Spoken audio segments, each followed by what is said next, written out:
If you're actually listening right now, you can hear that it's a rainy day. I'll go ahead and get the fire started and then I'll get the video going.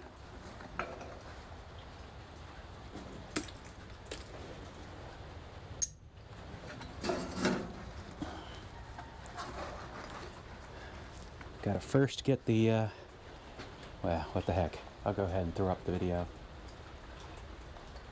Not too exciting at the moment, but... Oh, really? As usual. The technology can't just work, can it?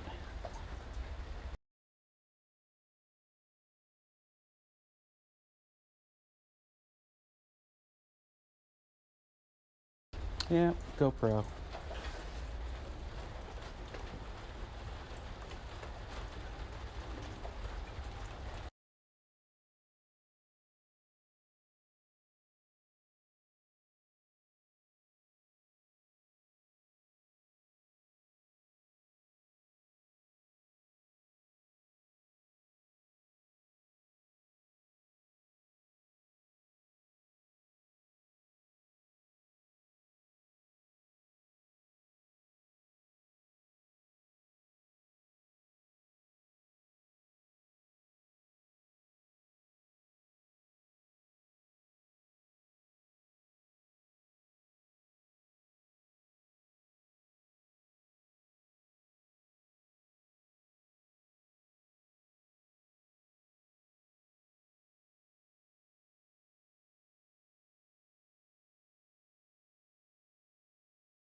We'll temporarily set the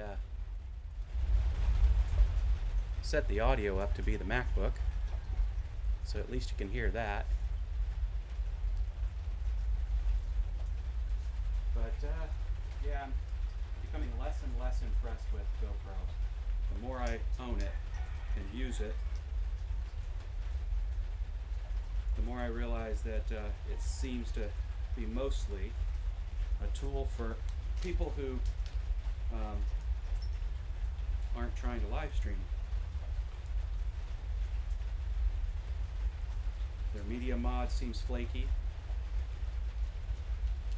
It doesn't seem to like to work consistently with its own batteries. That's saying something.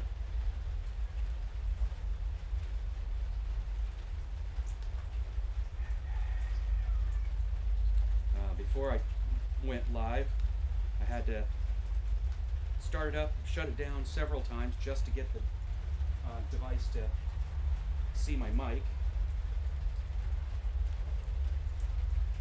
And it's not like I went cheap or anything with any of this. So, pretty frustrating.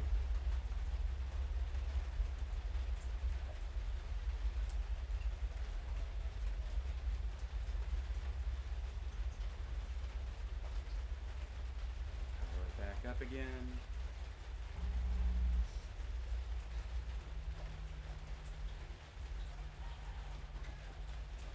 Get it to use the media mod rather than the USB. The problem is it doesn't, oh my goodness. The issue is that with the media mod it seems to run out, I mean the battery's going to run out during the live stream. The only mechanism, the problem is that the media mod basically encapsulates the GoPro such that you can't use it, or you can't change the battery out without taking the whole thing apart. The side that the battery slides into is the opposite side that you actually open up on the media mod. So here I thought, well, I'll just run it with the USB power on it. But apparently the battery overheats because there's something about the power management, as long as you have it plugged in.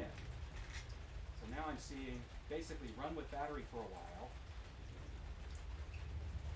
then plug it in, but then every randomly it seems to decide whether or not it wants to work as a USB device rather than as a cam link device maybe it's a case of don't plug in the USB until you've already plugged in the cam link. It's just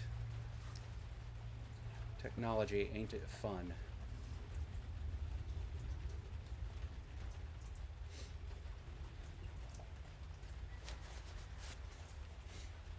Now let's see if I can switch back to my mic so you can hear me better.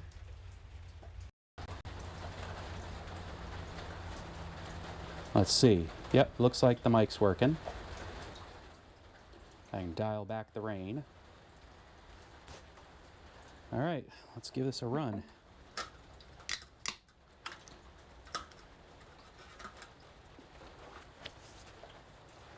And just having you out seeing the landscape for the moment, because there's nothing exciting happening here in the smithy as I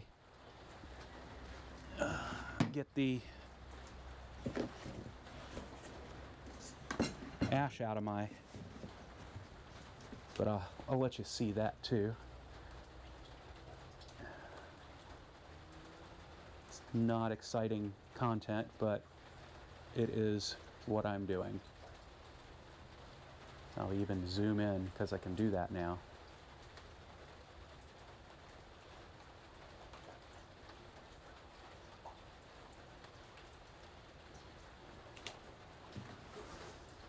Yeah. And all you're seeing is I'm keeping the ash because my understanding is the birds like it as a dust bath. It's also good for things like roses and other types of garden stuff. So again, trying not to waste. I have a lot of trees on my property, fruit trees on my property, so I'll have to investigate whether or not it's good for them.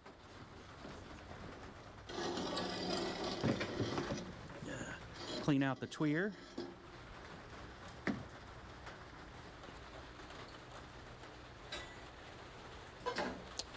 Yeah.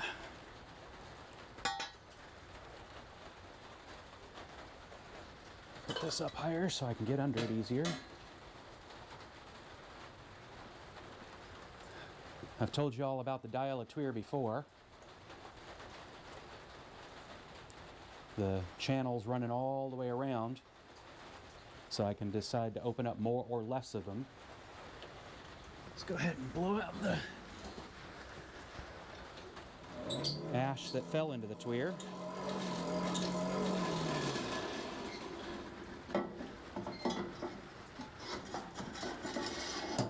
Put this back. Dial into, I think 3 is plenty today.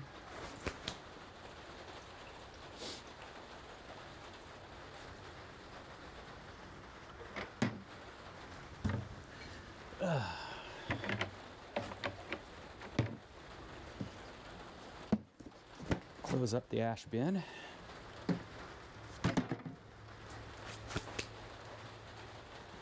And let's get a fire started.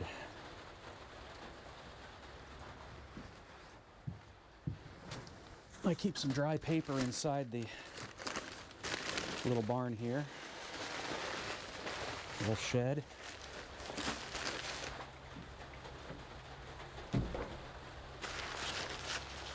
So I can get things going.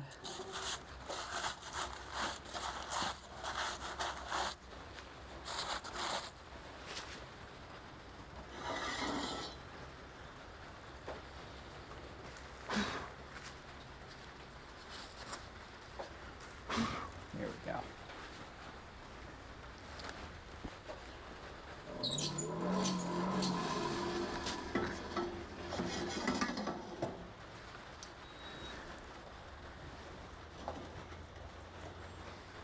I was working with the lighting today so that hopefully, as I turn this around and show you, you'll be able to see me better, because I was noticing last week that was a problem.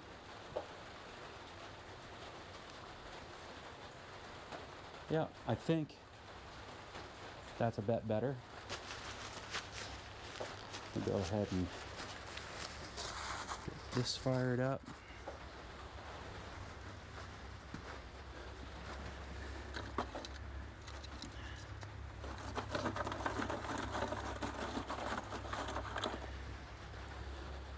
This might be a short session. I didn't buy myself any more charcoal, and it's been raining, so I haven't made any more charcoal. But I think I got plenty here.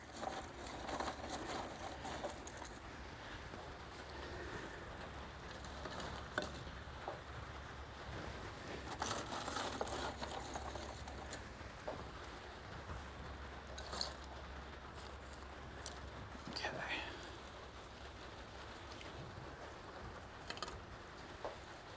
Let's get that fired up.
It's caused some pixies to get mad.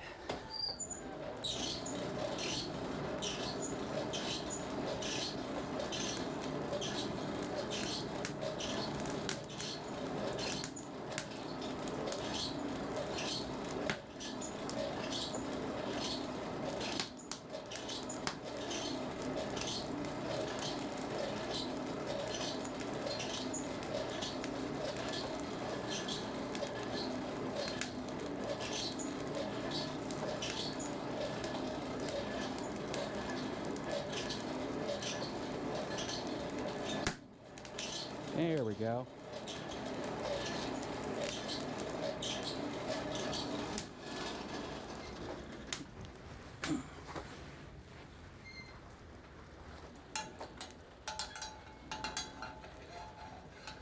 Put my tool rest back.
Get it warmed up in here. My fingers are icicles. I really should have started the fire first, but I was futzing around with the light, with getting the camera working, with getting the comm station set up.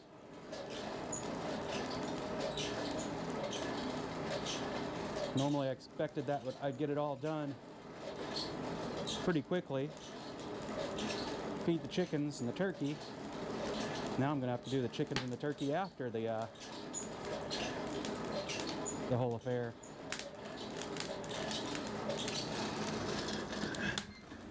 Speaking of such things, for giggles and grins, I think I will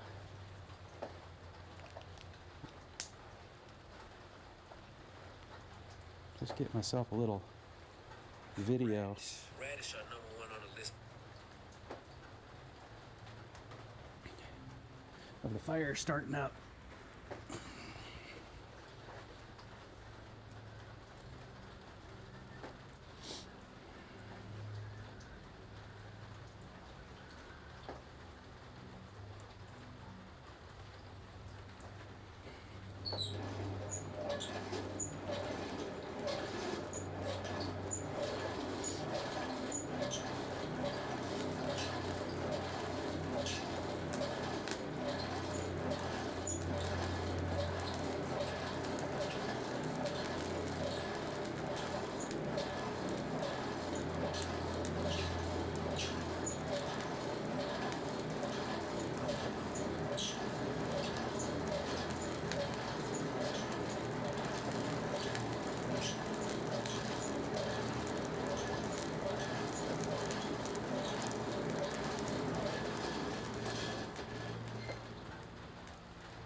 Okay, coals are showing some nice color.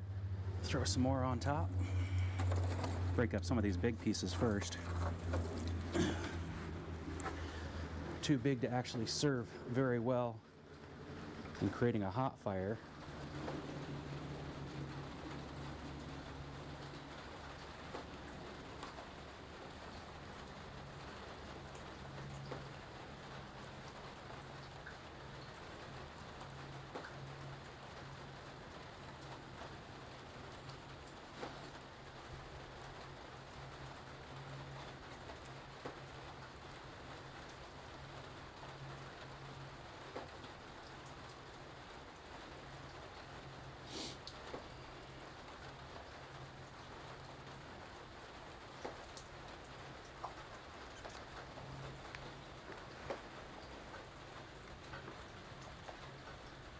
So there we go.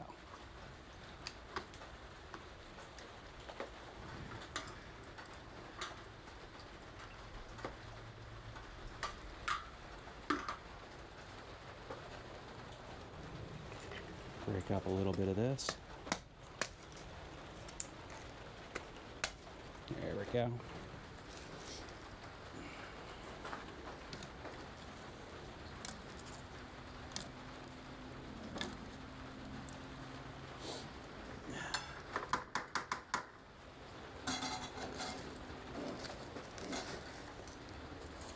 Yeah, the coals are looking good.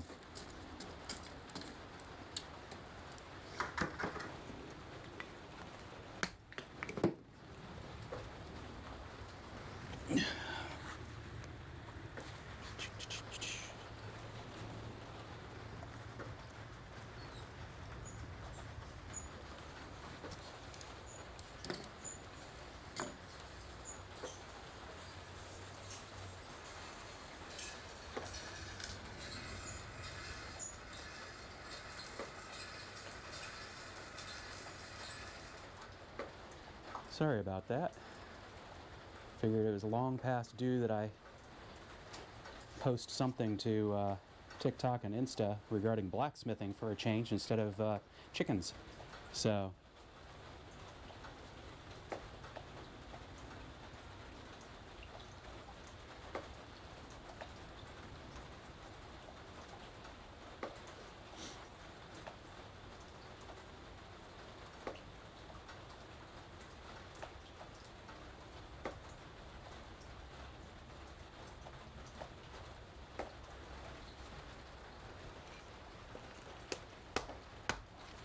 actually, this piece, there we go.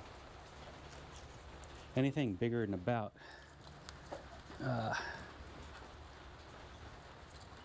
2 inches in width just doesn't fire up well. All right. You think it's died down, there's no fire until you give her a little bit of pixie juice.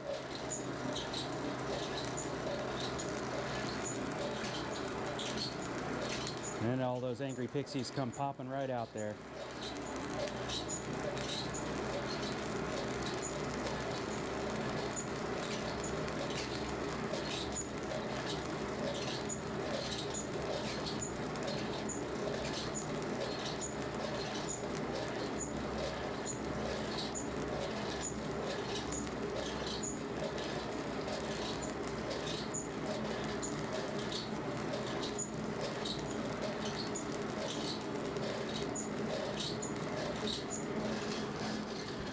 We're getting a proper soaking here in the Pacific Northwest, so not only am I cold, but had to put on the Gore-Tex or something akin to it. Just too wet to do otherwise. All right, which tongs do I want to use? I guess I'll use these tongs. Still need to make a new pair, but that'll do the trick. Let's find out, because I'm not ready to do to fire up the other thing yet. Let's find out if I'm going to break off this screw plate that I accidentally made a couple weeks ago on this hook that I'm going to turn it into.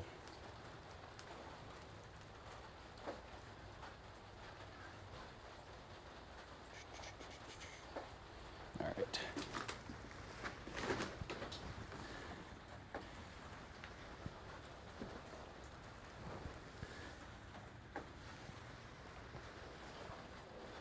Now, where the hell did the squirrel get an acorn around here and then drop it in the middle of my smithy?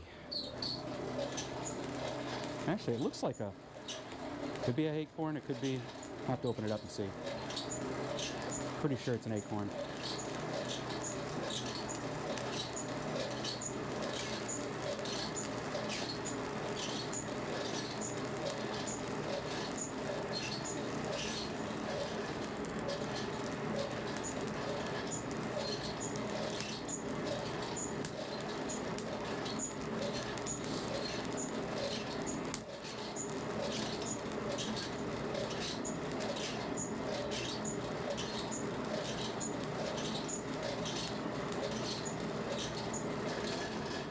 Just going to plunge my hands into the fire. Don't worry. They're blacksmith hands. They won't burn. Said no blacksmith ever.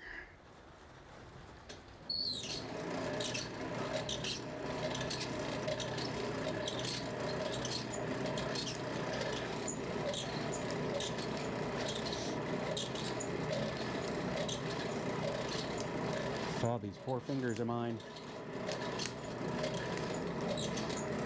I have a condition that even if it's just a little bit under 70 degrees, my body sucks its heat away from the extremities. So my hands are painful stumps at this point. Warm them up and get them so that I can use them again.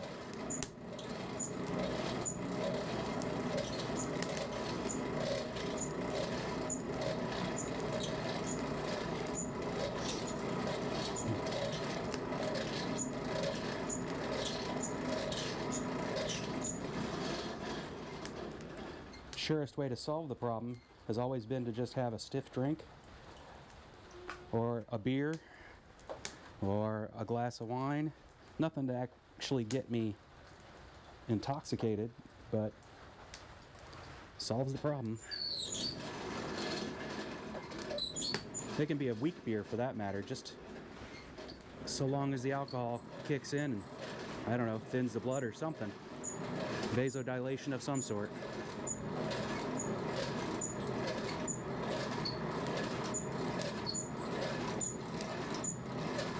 Got some nice color down in the coals.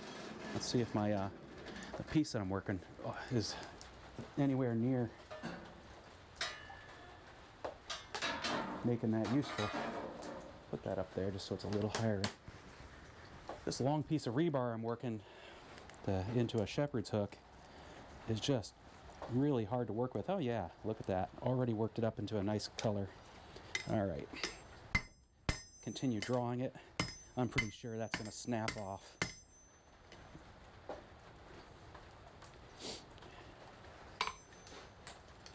Don't know if you can see, but the piece is getting very thin in here. I mean, I made it very thin, but it's weak, and as such, it's probably going to crack, and yeah, it's already cracked. It's going to just bend right off. I'll have to work this into something else. Just take that little bit and cut it off, and finally I'll have a piece of scrap. But the fire's hot, so it's time to start doing the other piece up. Go ahead and just throw this in the bucket. Let it cool off.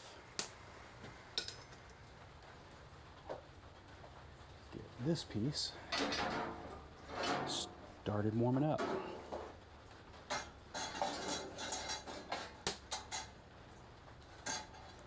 Coals look really good. We'll go ahead and think about this a little bit. The thing is, I haven't planned on this much at all. I've thought about the pieces, but not the anything further beyond the pieces. I think what I need to do now is just continue working down the rebar so it doesn't look like rebar. And of course, all by hand, because this is a primitive smithy. Because it makes no sense for a hobbyist blacksmith to go and get a power hammer. And heavens knows I'm not quitting my day job to become a professional blacksmith. Number one, I make good money doing what I'm doing and I enjoy doing it. And number two, I don't know if my body could do it.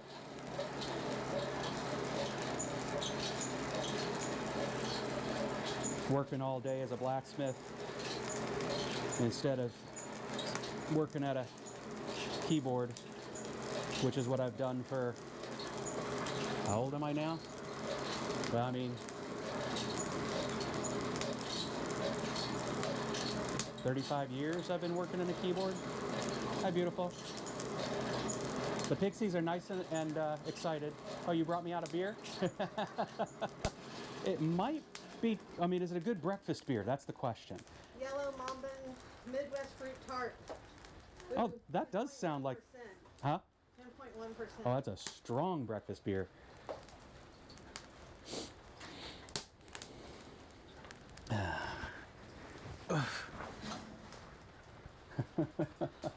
Sip of that and I might have fingertips again. This is my wife. She loves me. You don't see her, but that's because she doesn't get in front of cameras. Yep, there he was. There she was. That was her. Right, hunting and gathering. Hunting and gathering? Anything? Yes, but I can't remember. Oh, that's really tasty. You want to sip? Sure. That is really tasty. Nice and fruity. The toonie.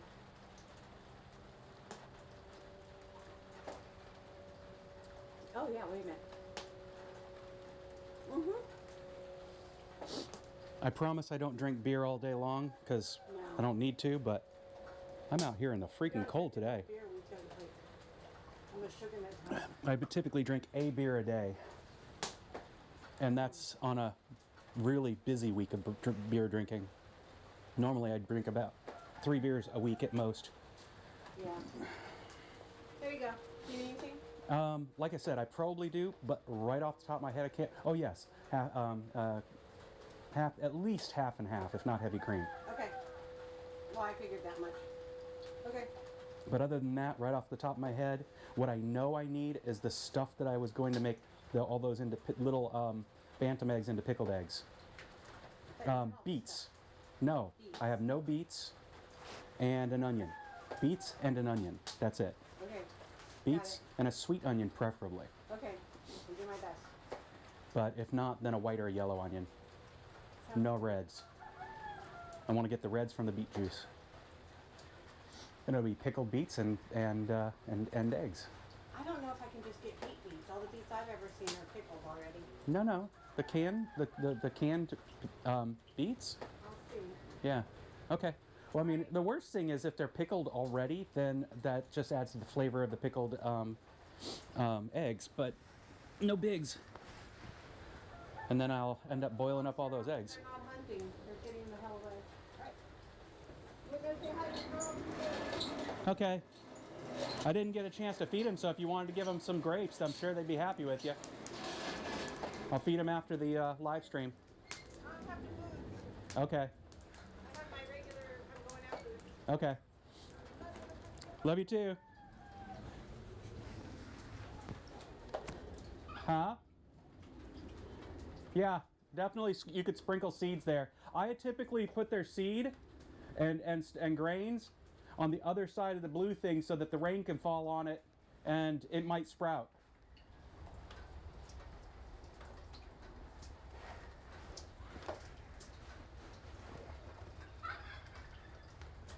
Ah, Tom is making his noises. He's gobbling.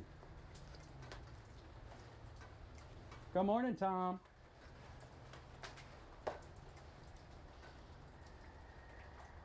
All right. Good morning, Greg. Yeah, I've got I've got the camera set up for the forge instead of my face. I will have to remember to face that way when I actually want to talk to you guys. Instead of towards the camera, I mean towards the Mac, where I actually do the typing. Okay. Let's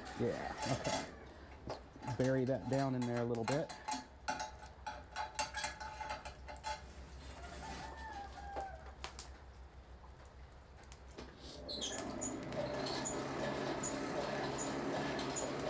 Yeah, so I don't know if you caught the drama around the freaking GoPro.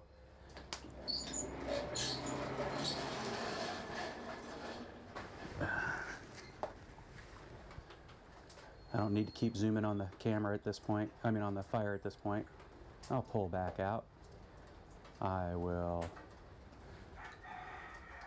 Okay, now you just see a fuzzy face instead of just whiskers.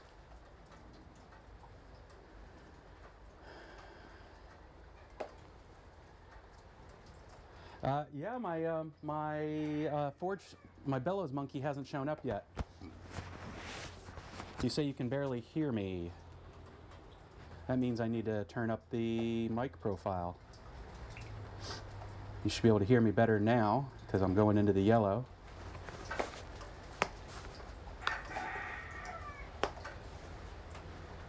Oh, you must have popped on when I was futzing with all of it. So you were probably hearing me just fine. Okay, at this point, what am I grabbing now? I was going to go in there for something, but now I can't remember what. Ugh.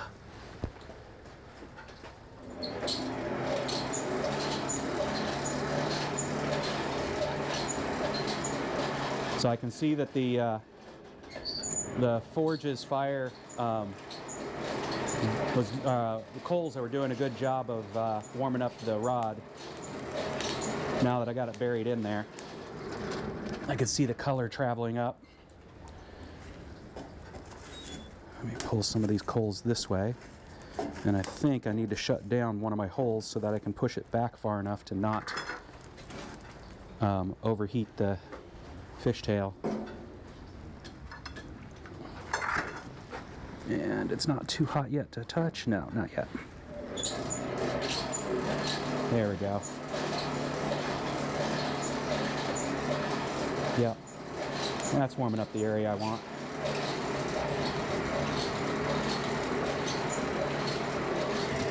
Now to warm up the fingers.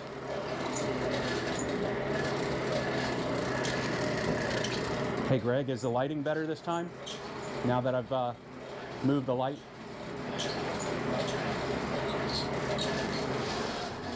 When I was looking at the video last week, the lighting was piss poor, so I figured I would try to do something, but I just don't know if I have the right kind of light in here yet to do it.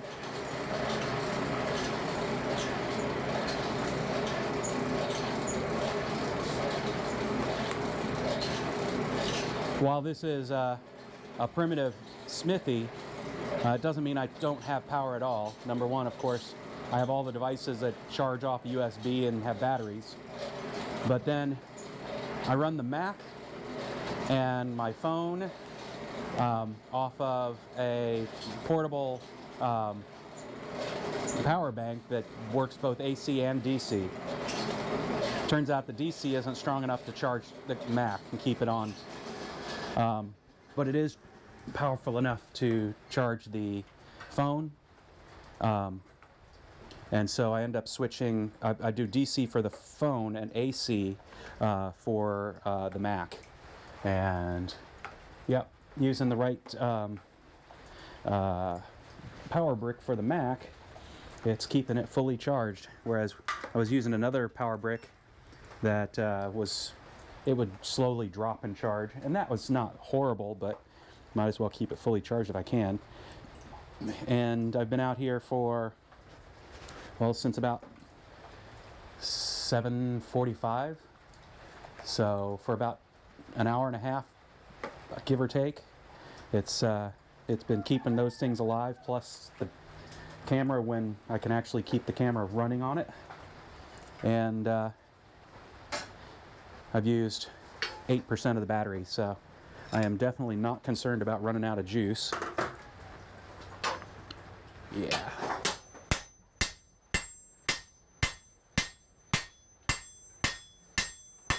First hammer swings of the day.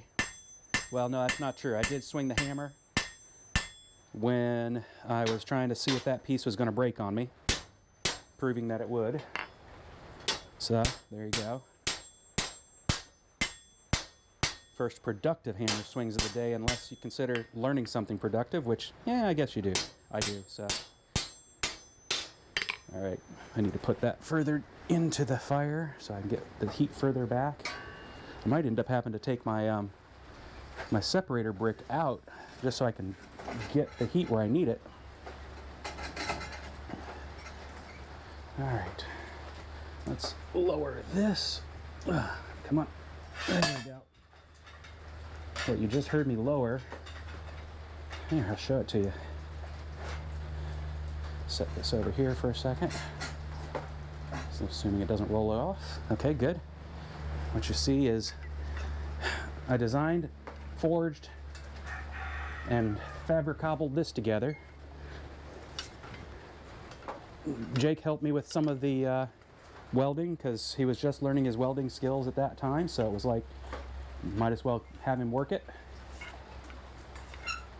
But yeah, I felt pretty happy about the scroll work. I mean, it's nothing super fancy, but the fact is, it's consistent.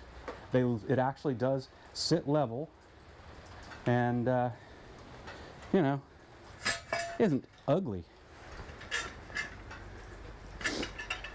It's the simple things. You got to appreciate your wins.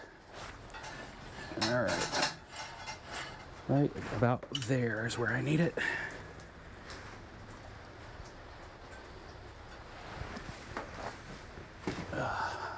Oh, these hips have got to stop with the pain so I can get back to normal activity. I'm in physical therapy right now for that. It's getting in the way of other things I do, like, you know, gaming with my friends.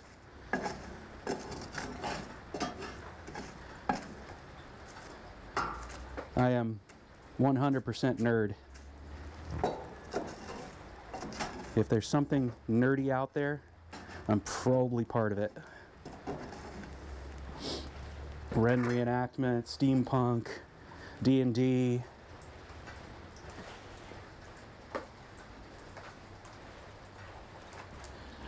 Programming.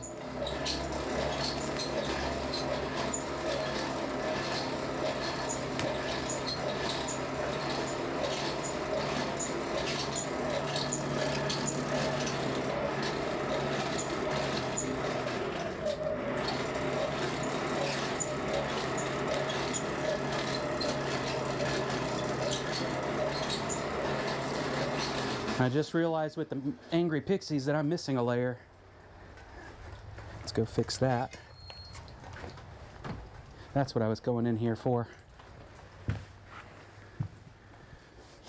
You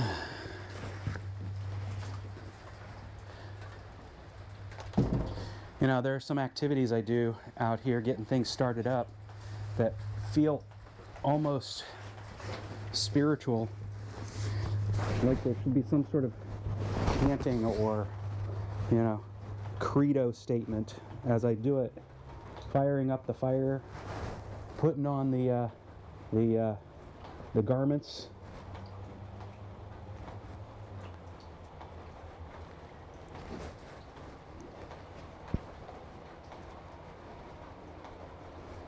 It's like halfway between, you know, lighting the chalice at you and you know, inviting you to the neighborhood smithy with Mr. Rogers. Go ahead and pull the mic out to a place where it's useful. Doo-doo-doo.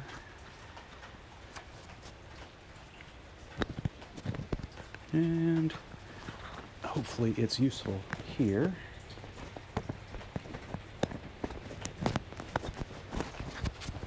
Greg, holler at me if for some reason the audio is not working, but it looks like from the audio monitor that it's doing its job.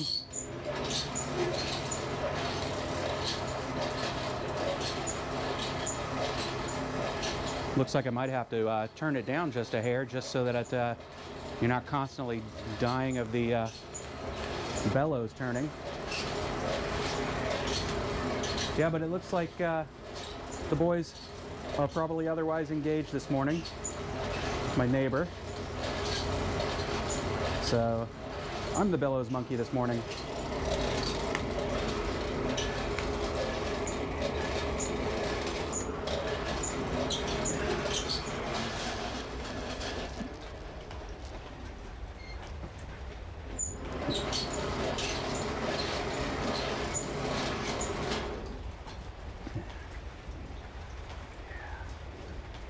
There we go, get some good color there.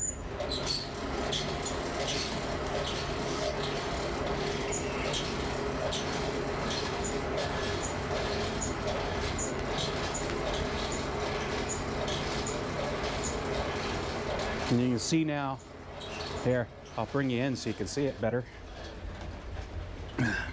I've localized the heat to the front of the forge.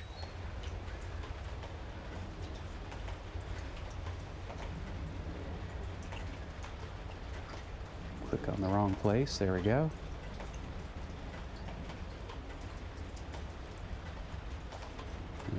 Zoom, zoom, zoom. Reposition. Reposition a little more.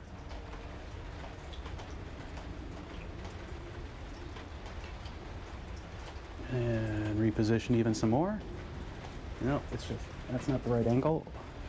Aha! That's the right angle. And it's dark right now, so you can't see so much, but we'll fix that.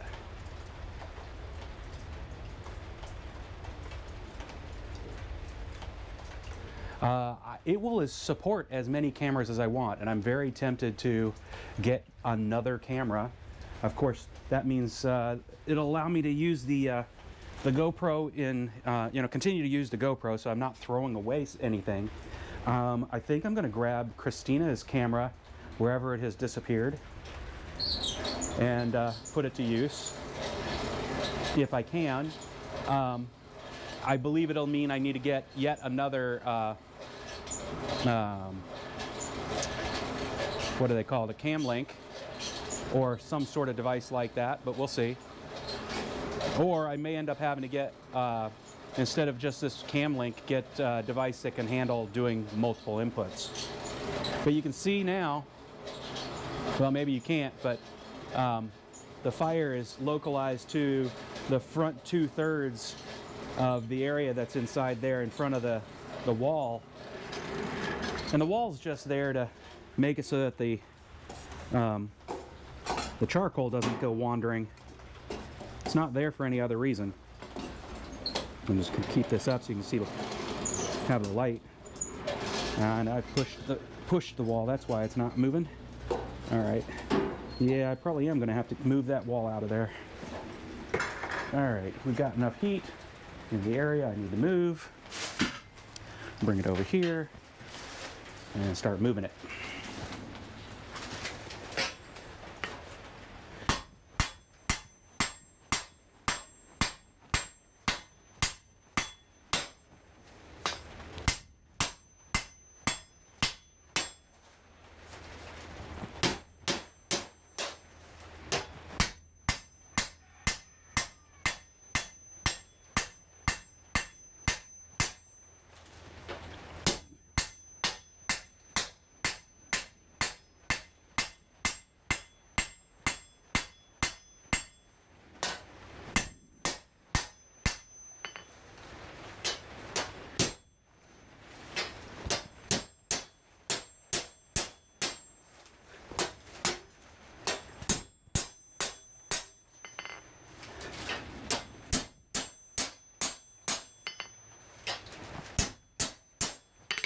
All right, forging in those ridges some more. Part of the problem you're witnessing here is this rod is so long it's running into my tool bench, making it really hard to keep things straight and plumb. And part of me thinks what I need to do is warm up this other end and create myself a convenience bend. I think I'm going to do that. Let me cool off this end so I can actually use it as a handle. What you can't see, and I'll make it so you can, is over here in the media corner, I keep a barrel, a quench barrel, big ol' ice cold bucket of water, ice cold because it's ice cold out here, just above it, like in the 40s, so this metal is lovely. And that's where I also have my post vise set up. I thought that was a brilliant use of the barrel when I saw it at a Ren fair. I needed a way to mount the post vise, but I wanted it so that I could actually move the post vise because, frankly, I didn't know where anything was going to have to be. And there were some good designs out there that involved old wheels or old brake rotors. And that meant that I would have had to go scrapping, which the scrapyard is just down the road, so not the worst idea. Pull this back to me, and then I can talk at you.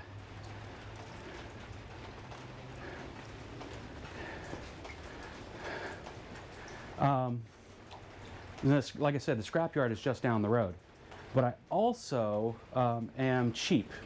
I'm cheap with money, and I'm cheap with my time because I have too many things on my plate to just go willy-nilly doing any damn thing I feel like it all the time, anytime. I'm really, really fortunate with my career that I can flex my time the way I do, but I don't want to abuse that. It just feels wrong. So scrapping was an idea, and then I was at the Ren Fair and saw this, and he put a spigot on the bottom of his. I'm going to do that at some point. I just haven't gotten around to it. But the spigot was brilliant too, because it meant at the beginning of fair he just brings in his barrel. You don't keep the vise attached to it. You attach the vise after you fill the barrel up with water. So you close off your spigot, you fill it up with water, you attach your vise. At the end of fair, you empty the barrel, detach your vise, empty the barrel through the spigot, and you're ready to roll again. Perfect for the convenience that is needed for, a mobile blacksmith, or at least semi-mobile blacksmith, because you need a quench bucket anyway. I keep a small one down here by the forge, but I don't use it for, quenching off things like this. As a matter of fact, I need to make a tool, and I saw John Switzer do a short on Facebook, so I ended up doing the same thing, where he took a tin can and grabbed two different sizes, just decide which one I like better, and then he created a handle that wrapped around the tin can. It's that simple, and now I have a quench ladle. Sorry. So I've got to make that soon. In the meantime, let's get this idea going. But the idea of having both my quench, my quench and my post leg vise be in the same place is great, because oftentimes if you're doing twists, which is one of the things you often do with a post leg vise, you need to cool off certain areas, or you're doing upsetting with your post leg vise, which that's also a common thing to do. You need to cool off an area so you're not upsetting that bit of area. So that's the dividing brick I was talking about that goes in the back there, and all it's there for is to help control where your coals are, so you're not accidentally pushing coals too far back and have to rake them back forward again. I'm going to go ahead and stoke up pile up some more coal and stoke up the fire. Up front here, knowing that I'll probably accidentally push some towards the back and have to rake it forward. But that's all right. Let's test this.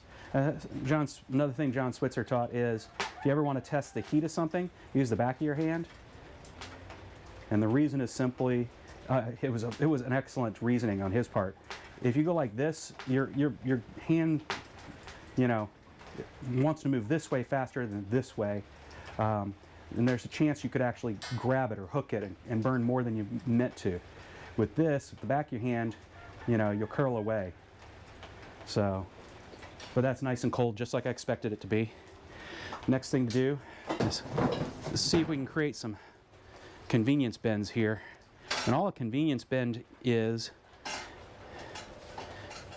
a bend you're not going to keep, but makes things convenient for you in the long run. I'm going to go ahead and get rid of this because I need to drop it way down in there anyway.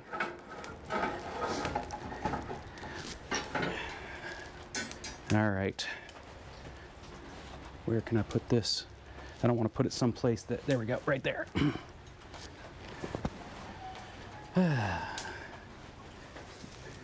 anyway, convenience bend is where you're just going to get metal out of your way.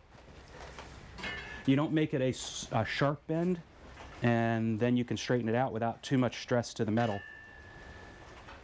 I think I'm going to end up cutting off a bit of, yeah, no, that's actually going to work out. I was going to say, I think my stand might be too high, that I might have to cut some of it off, but looks like it's just right. Let's go ahead and pull those coals back from here again, so I'm actually getting the benefit of them. And we're going to put a bend way up here. And it looks like about 3, maybe 4 feet from the end.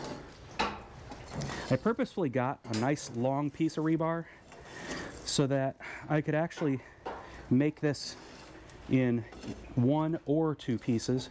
One piece will require forge welding, bending, forge welding, drawing out, etc., to make the second leg that comes off of a planter style shepherd's. A shepherd's hook is just a shepherd's hook. It's a pole hook. Might have a little bit of a flourish on the end, mainly so you're not poking anybody's eye out, for the purposes of guiding the sheep. Shepherd's hook. But this is a plant hanger in the style of a shepherd's hook, and those have a spike on the bottom, a leg out that goes back down again with another spike on the bottom, so that hangs in the same direction as the shepherd's hook, and that way when you hang your plant on it, it doesn't tip over. There's a couple ways to do it. I've seen people just chop off the end. Let me start getting this fire going. Chop off a length of it, bend it into a series of 90-degree angles. Long leg having a spike on it, short leg welded back onto the shepherd's hook itself. I may go that way, I don't know yet. But the other mechanism is just to turn it back on itself, forge weld it together, draw that into a spike, and then bend back out to the other spike, the other leg and spike. I kind of want to do it that way because it takes more skill, and I would like to put that effort into it.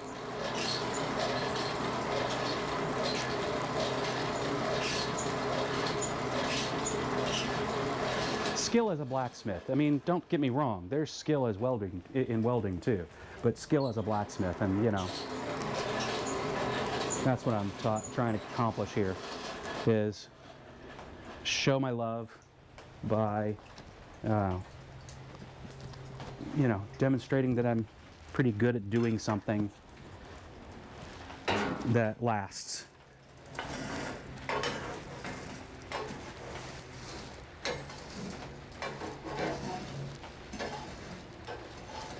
So much of what we do is ephemeral.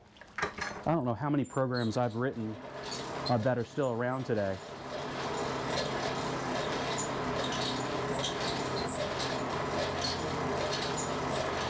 I know I've been a part of things that have been around for a while, but it's not like I write banking software which lasts forever. I write things for initiatives, for businesses to get things done that, go out of style when the next C-level person shows up and decides, no, I need to make a mark on this company and do things a completely different way. was just talking about that with one of my peers, how Starbucks had built this amazing system using the software that we've created for making amazing systems. But because they didn't want to keep hiring amazing people to build and maintain it, they've decided to let that stuff go and build stuff that's not quite as resilient, quite as scalable.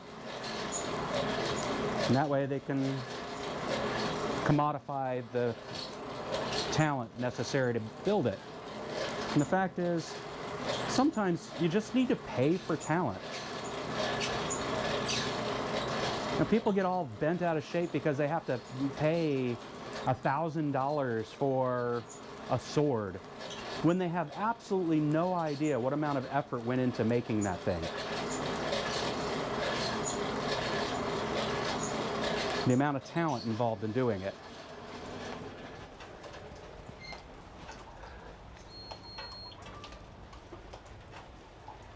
It's frustrating to see the world want everything to be commoditized so that everybody can have more, rather than just relish the things they've got. All right, did we get it hot enough? Almost. Very close.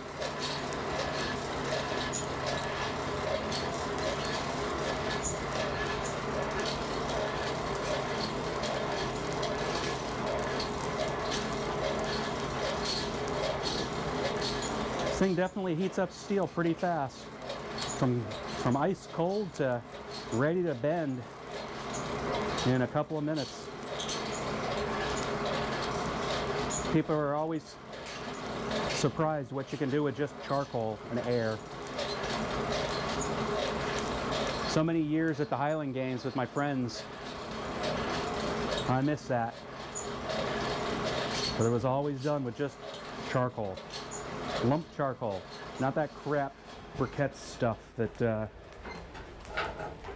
that you can buy, but real charcoal. All right, let's pull this out of here and make my convenience bend. Let's see if I can make it an inconvenience bend.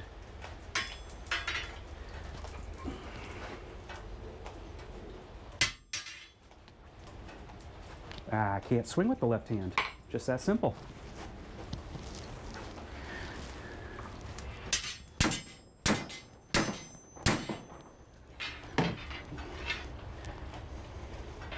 It's working. And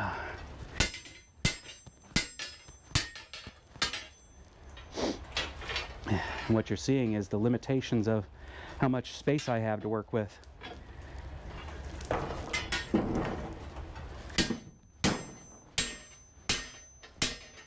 Literally, we're hearing me hit my doors. Now let's see how inconvenient I made things for myself, because I won't be able to get it back into the forge. We'll see.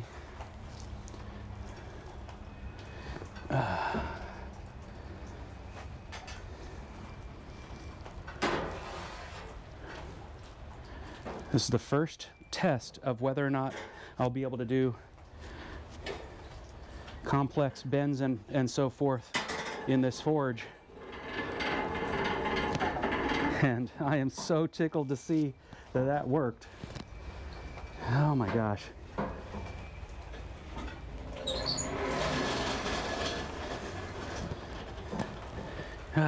Would love to have real smiths out there watching this and laughing at me and telling me what I could have done better.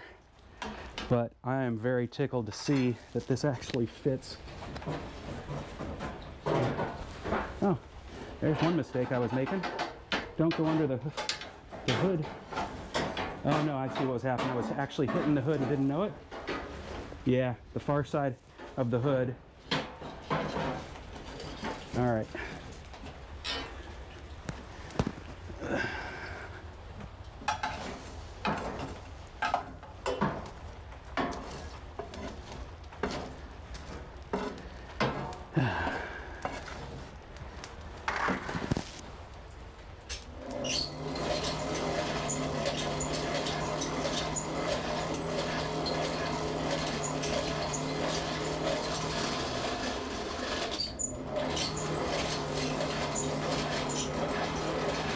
Uh-oh.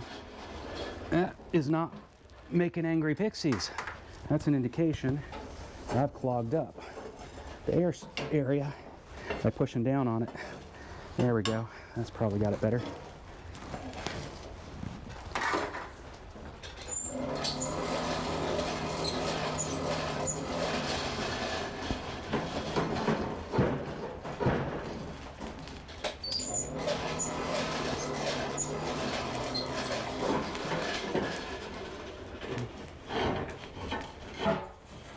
Okay. Oh my goodness. All right, that didn't, let's see how we can get this in the right place. So now the limitation is more, where did I put things in my smithy? Nothing more. But I am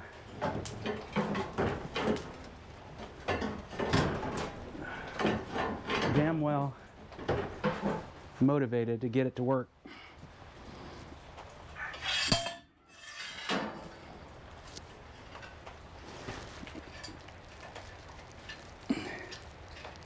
Did I actually? Yes, I did.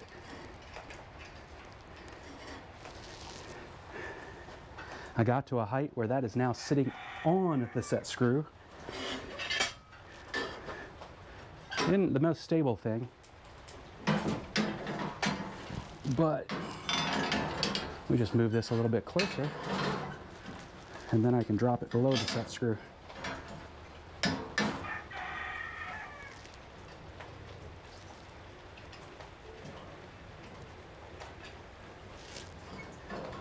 Because otherwise it turns.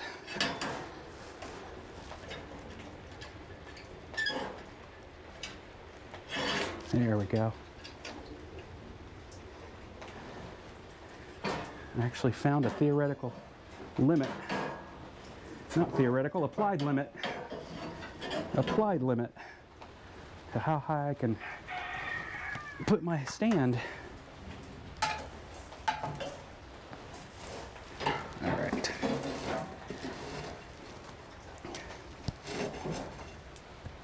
Let's see if we can get those pixies angry again. There we go.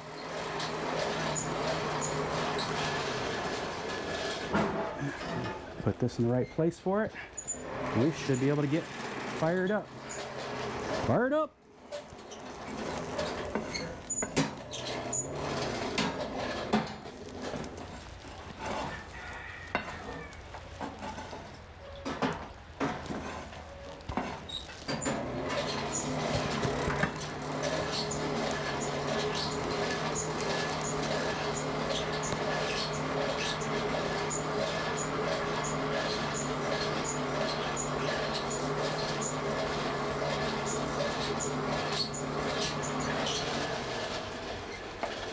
Alright, I'm learning why that doesn't go in that pocket.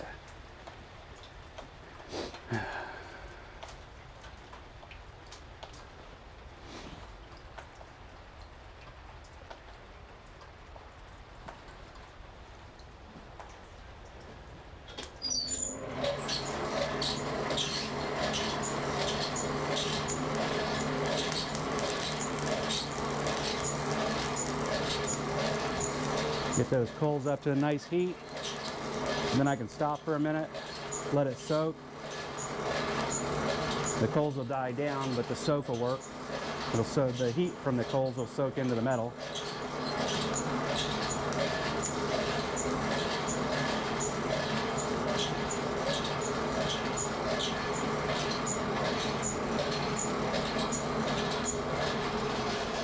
Hopefully I'm getting the metal deep enough in there to make a difference.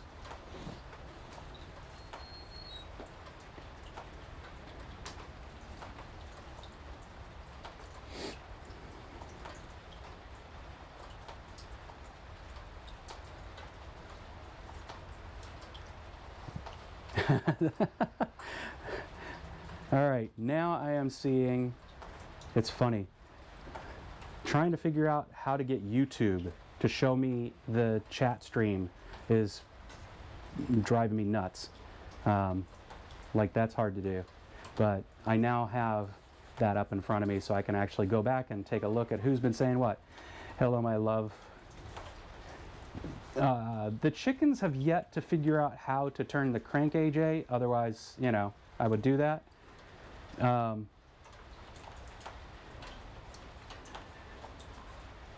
rebar collar. You know, I could do that, Greg. That would not be difficult. I will, you know, I've already figured out how to make the set down and so forth that would overlap and become where the lock would go. I assume you would want a lock.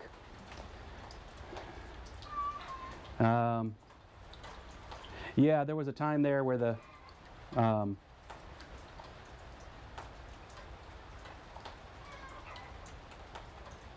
so yeah, so what was going on there, Greg, is I just couldn't, I didn't see, you've got to comment in one of the other places for me to see those until I can get Facebook doing what I want it to. Yeah, old age definitely gets me. Yeah, Gid, that's what I'm trying to figure out. It definitely is kind of dark. If I stand in just the right place, I can use the light that I've got, which isn't great. So I've got to figure a solution on that. The issue there, just how to run the electrical so I can do it. A wind turbine. Again, I think, you know, that's not a horrible idea. I'll think about that. What I was planning on doing is just seeing about, well, like I said, I've got the power bank here. It does have solar, so I can actually set that up. Of course, when it's raining out like it is right now, I don't know if that's a good idea, so I didn't do it. An overhead cam. Yes, I agree. An overhead cam right on top of the anvil would be great. The tears of children. What would be filled with the tears of children there, Greg?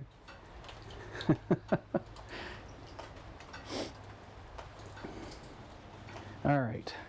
Let's see what kind of color we picked up. Oh, we're getting good. All right. Get those pixels angry again.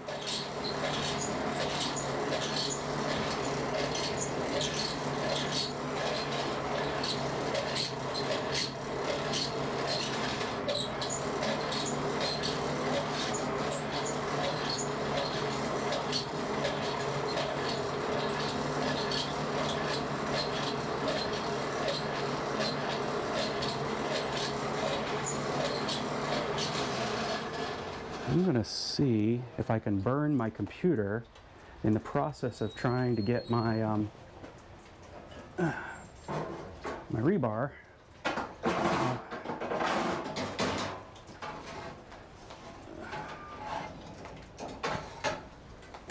a place where I can bend it. Oh yeah, there we go. I don't know if you guys got to see that, but I just used the floor.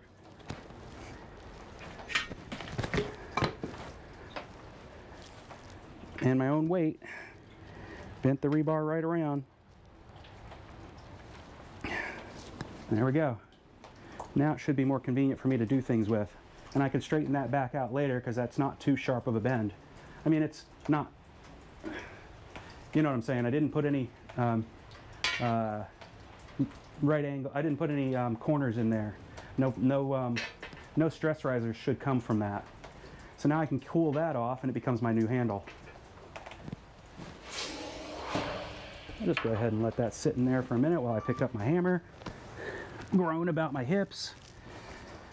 There we go. And now, what do I want to do? I think I'll leave the brick out. I liked being able to work without it in there. I think if I'm going to do that very long though in the future, I will take out the, there's a metal V in there to make it so you can prop the brick up against it so it doesn't tip over so easily. Great design. I mean, just a lot of different things, great design. But I think in the future I would take it out if I knew I was going to work like this more often. Just so I'm not butting up against it with the piece when it's a big piece like this. All right, That's plenty cool, I'm sure, by now. Ugh.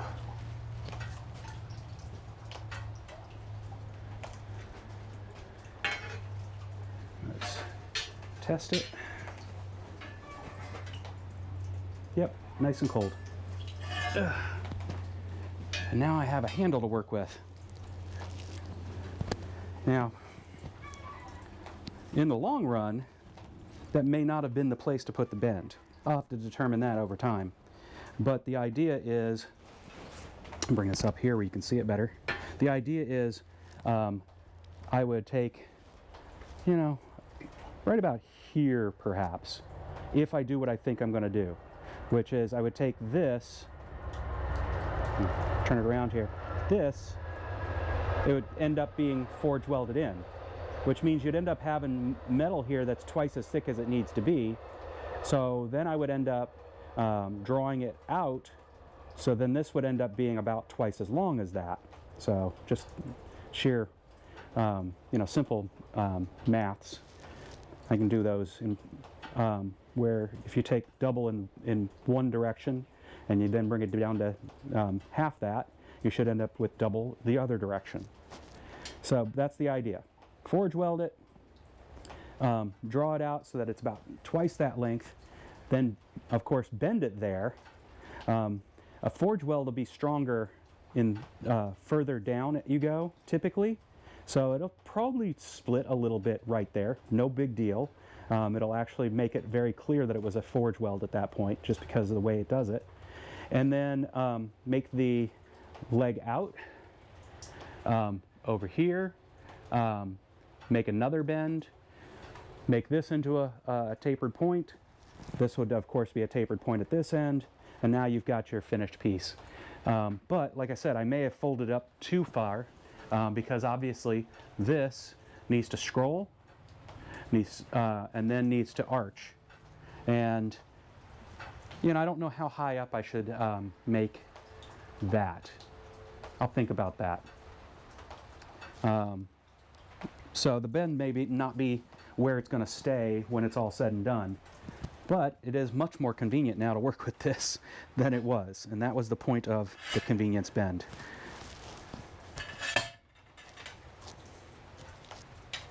So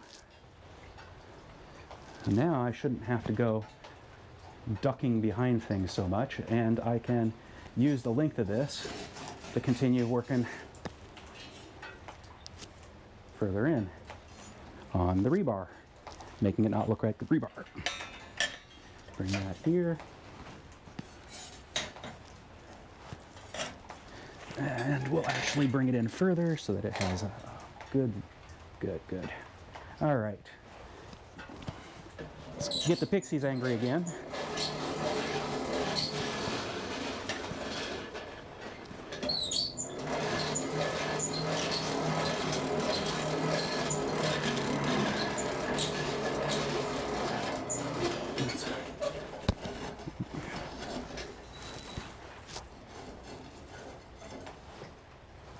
There we go.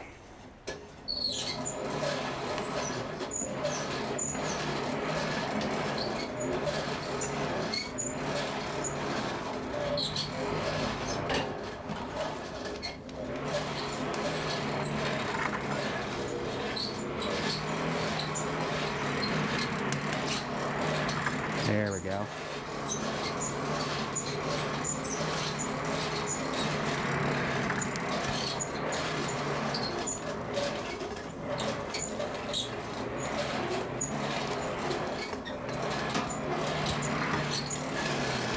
Throw some more charcoal on that. Get a couple of these big pieces.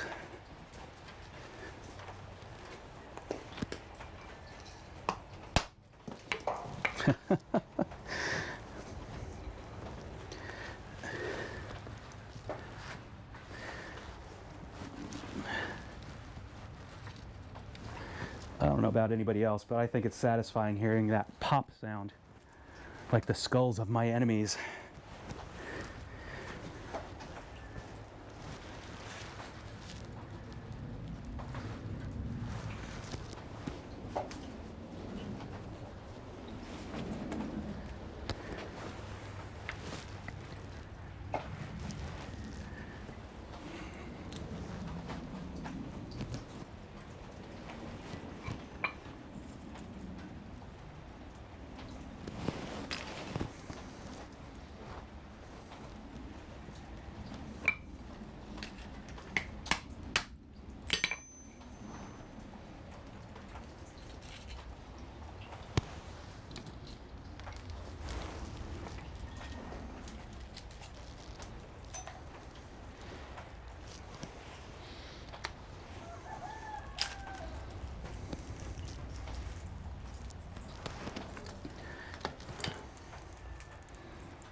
All the folks I've seen who do tutorials on how to make charcoal seem to be doing it for the purposes of making activated charcoal. And what's interesting to me is I have no idea what that means. I've heard it forever. Charcoal for me is just something you cook with. Cook steel, cook food, whatever. But as far as I know, there's no difference between charcoal and activated charcoal, but I'm probably wrong there.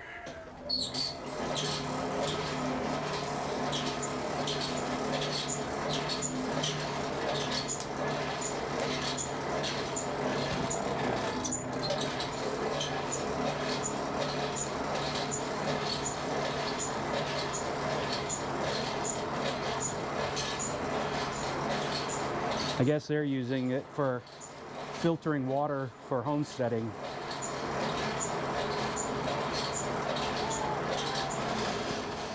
I've said it before, I think homesteading is a very cool concept that I haven't figured out how to have enough time for. It seems like a full-time job to me. And I do have to pay some bills. I don't know how you homestead without having already had the wealth of owning the land outright. I don't have that.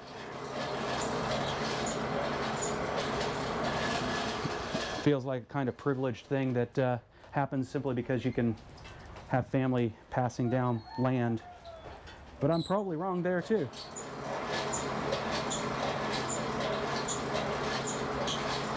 I don't mind being wrong because I typically end up getting corrected and learning something, but so many people are just afraid to be wrong.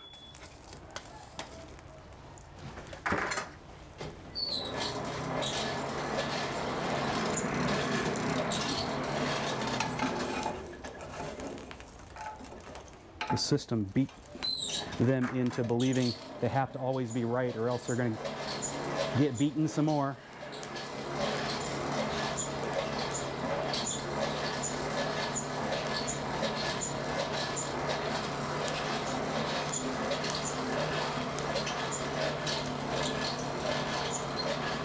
And I'm seeing from here that if I stand right here, I got good lighting. If I stand here, not bad. As soon as I go over here, it's all dark. And that means all of this is dark. So I have a suspicion I'm going to have to get some light panels or more spots. The problem I have with the spots is if I'm not careful about where I'm putting them, maybe this is just a very known issue, the light will end up seeing a flare wherever that spot is. So I think I've seen other folks, instead of using spots, they'll use panels. I don't know if that doesn't come up with the same kind of flare or not, but I might end up buying one and trying it out and see. I've got plenty of rafters I can put them up on. Of course, it's a primitive dirt floor forge, smithy, so it's not like you're going to get nice, light bounce from all of the area so that, lighting comes up from below too. So I'm always going to end up having shadows somewhere.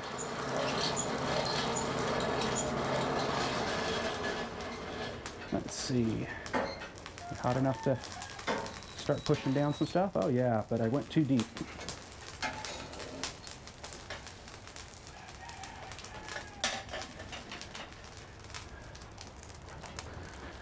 This is not a kid's show, but I'm really trying not to say what I was thinking as soon as I said that.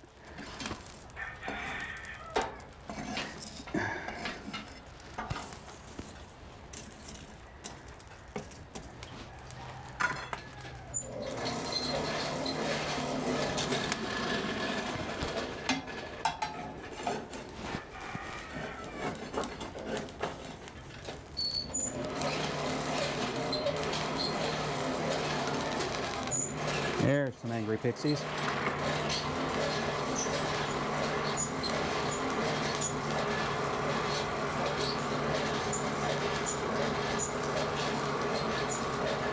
So I hope everybody's having a good start of their weekend. Maybe did something fun last night.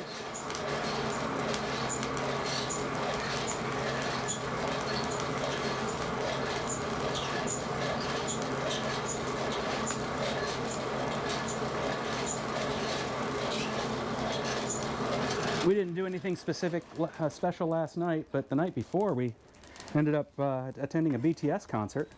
They were awesome.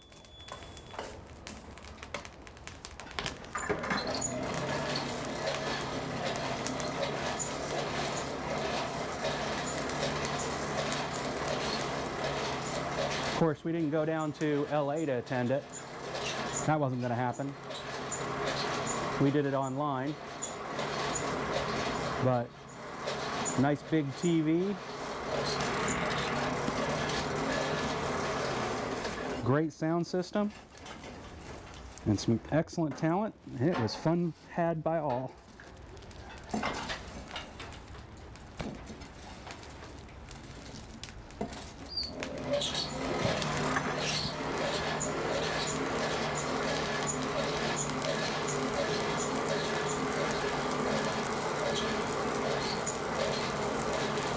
All that coal dust becomes angry pixies.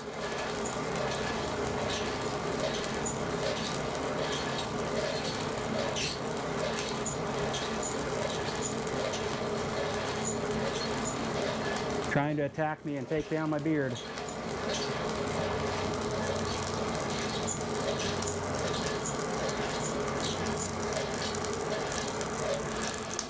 So the other day, Susie turns to me and says, "Hey Jack, you could start another career." I'm like, "What?" She's like, "Yeah, you can start another career. You know, they have a real shortage of Santas." And I'm like, "I'm so hurt. I've been trying not to put on weight." She said it was strictly the beard. I'm thinking, uh-huh, big meanie.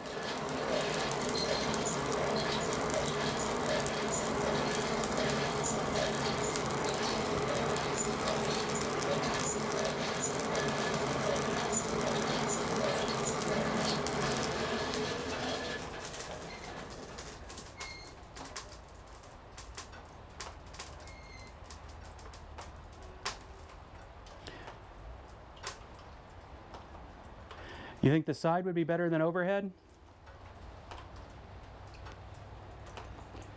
That's fascinating. It's the exact same same sound, so it's got to be something about how Twitch processes the stream. Good to know. Enjoy the game, though. Is it a con?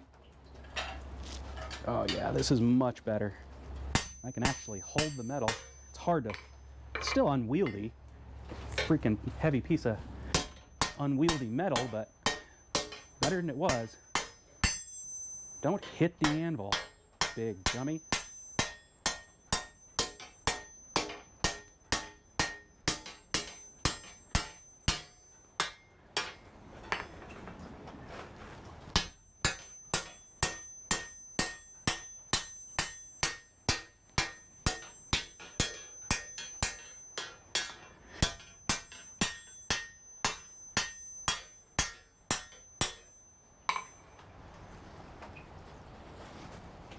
All right, keep feeding it through to do that. Right about there, I can see the glow of the ribs.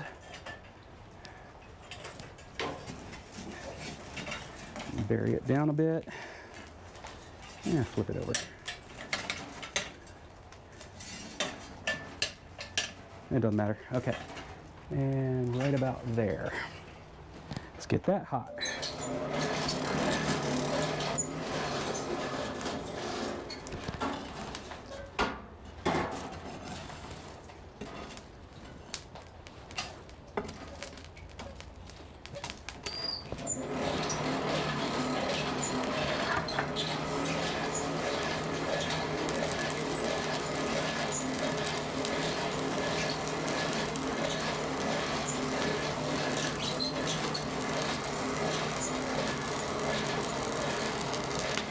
Tried to get me, I saw that.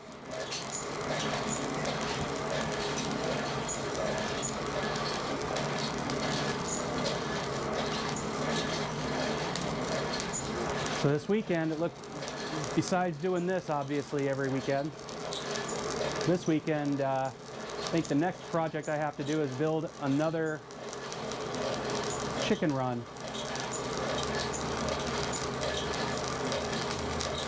Because Tom and the girls got the area that the chickens got to play in before.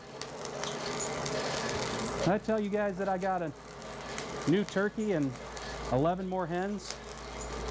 My neighbor just brought them over. Well, he brought the turkey over in a big surprise. We didn't know that was happening at all. And then he was doing some work for a woman, and she offered him 10 hens. He ended up showing up with 11. So he first asked us if we wanted them, and we were like, I don't know if we can introduce new hens to our chickens. Our rooster didn't take kindly to Tom at all, so we ended up having to put him in his own area, which was the chicken run. And the chickens are back in. It's still a chicken run. It's a greenhouse, and so it's plenty big enough for the amount of chickens we have. But we like our chickens to free range, really. So you know, they had the whole run of the 2 acres. So shutting them up inside the little greenhouse just feels weird. So we ended up having a run for them. Well, it was about the same size, a little bit bigger than the greenhouse. So they basically had twice the area to run around in. And you know, that was okay. It was better than what we had. You know, just being in the one. Well, they lost half of that because of Tom not getting along with Farquaad. So we're giving Tom and the 11 hens. Oh, and when we introduced the 11 hens to Tom, he was just really much happier. Clearly, turkeys are a social animal because he suddenly was doing the whole gobbling, which he had not done with me alone. He had just done light chirping around me. 2 different sounds. One that sounded more like an alerting sound, and the other one that sounded like a I'm despondent sound. But once we introduced those 11 hens, he just blew up like a proud, you know, Tom will. Looked beautiful and started gobbling, and he's just been really happy now with them in there. So when I go in there with him and them, he'll typically end up blowing up. So we're creating another run, and we'll usher them into that run and be able to open up again for the others, and hopefully, given some time, we'll be able to free range them all again when we see that the coyotes aren't returning. At this point, it looks like the coyotes aren't coming back. So, but we haven't decided to make the leap of faith yet.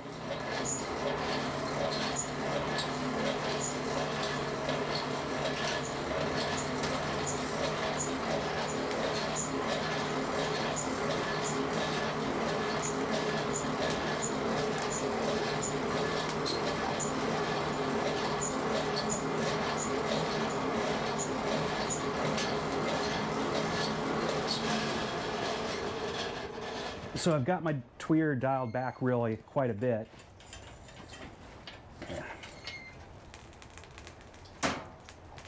Localize the heat.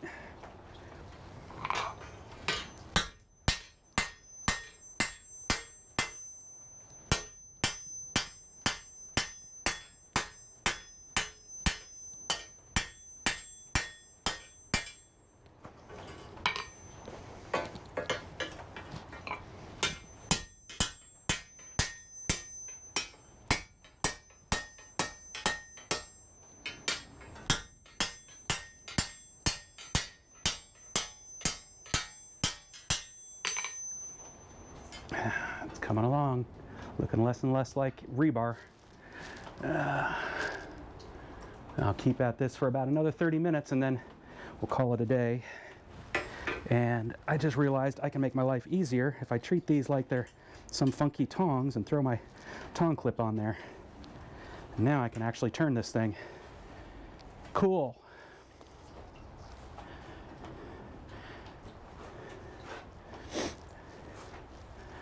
One of these days I hope Roy jumps on the stream so I can thank him for the inspiration for the tong clip.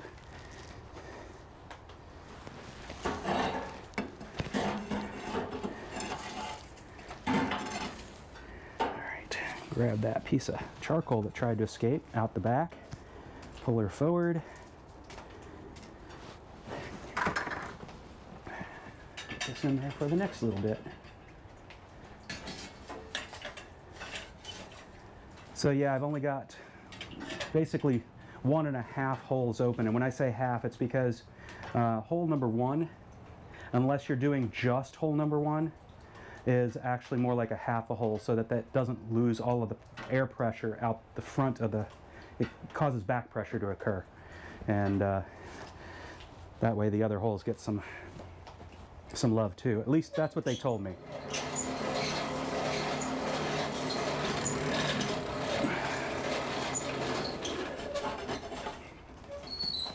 There we go.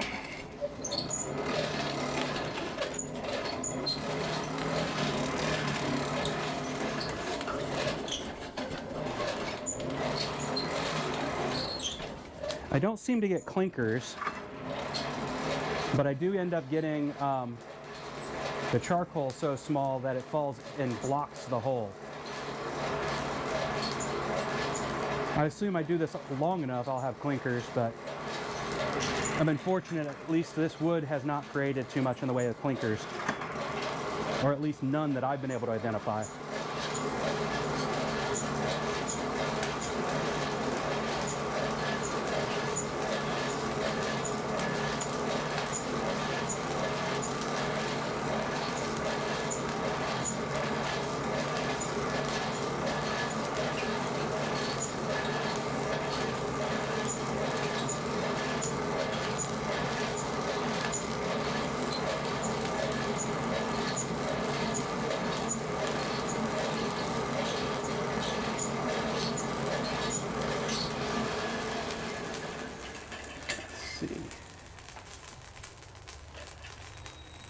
Yeah, we're getting color where I want it.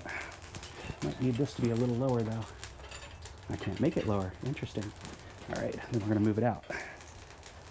Get it lower that way. Yeah, there we go.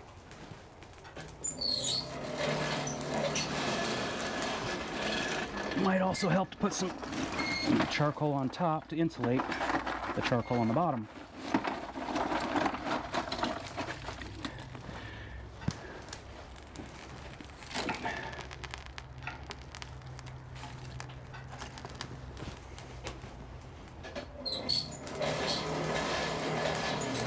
Have that heat bounce back rather than escape all out the top.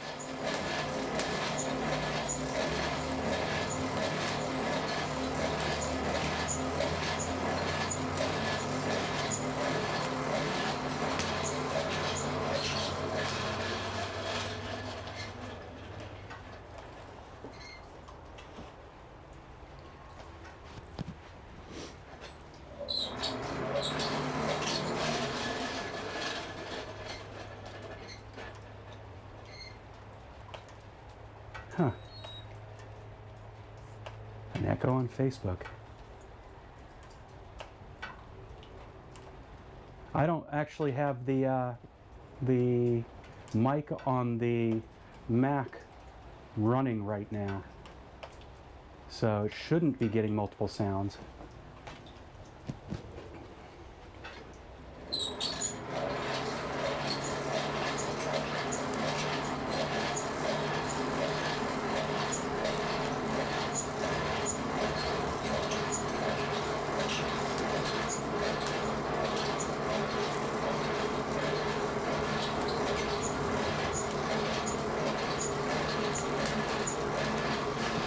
Let me message my wife in case she happens to see it. Let her know one of the things I could use if she happens to see some, pick it up, is a bag of charcoal.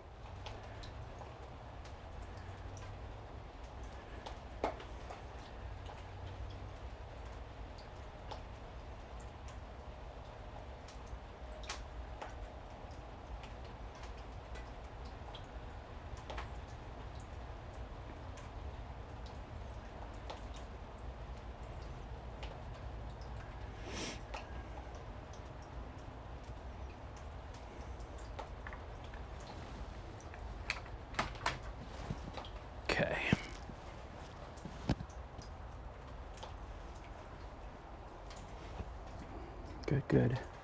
Everything seems to still be technically working the way it's supposed to.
If anybody wants to be a stream moderator or a chat buddy on this thing during the live stream, let me know. I'd love to figure out how to make that possible. Just another thing to learn. But I also think it would be fun because then I don't have to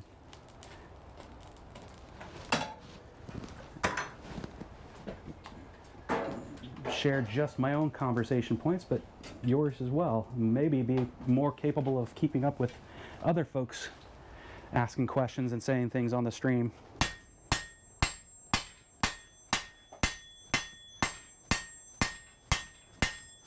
Got nice heat on that one.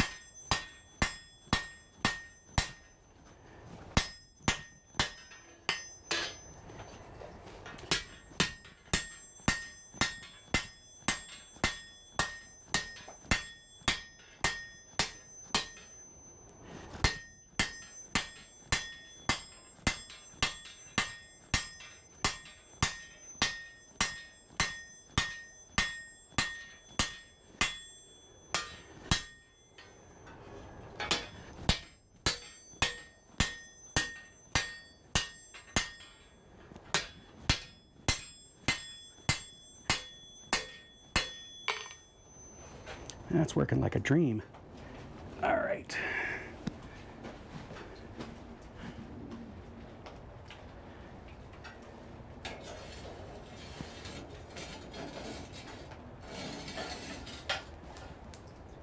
Of course, I just pushed a lot of hot coals way past where it's actually useful. So now bring it all back.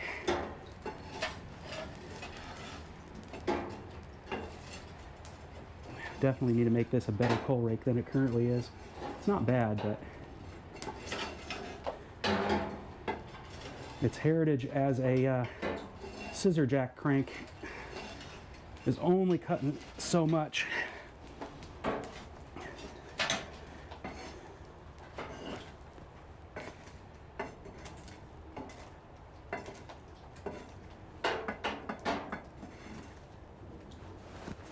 All right.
dial the tweezer's a little hot, and I want to dial it up just a hair.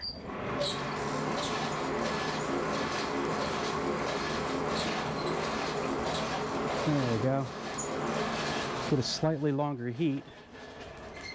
Longer meaning how much fuel I'll burn and where. Get more of this rod so I can smooth it out along the way. There we go.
Let that soak a minute while I put a little more coal on.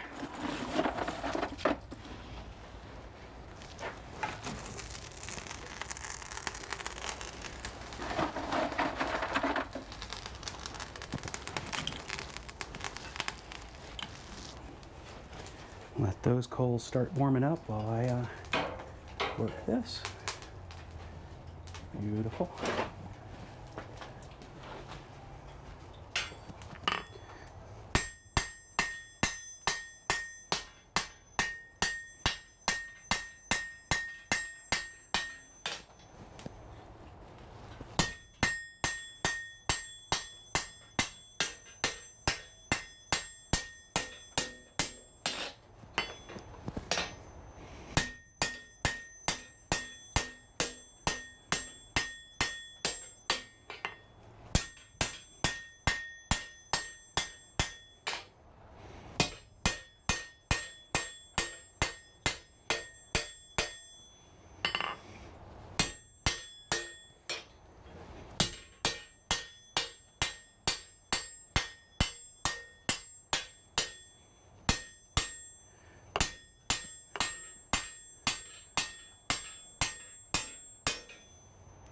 Yeah, nice, nice. Okay, let's give it a little straightening.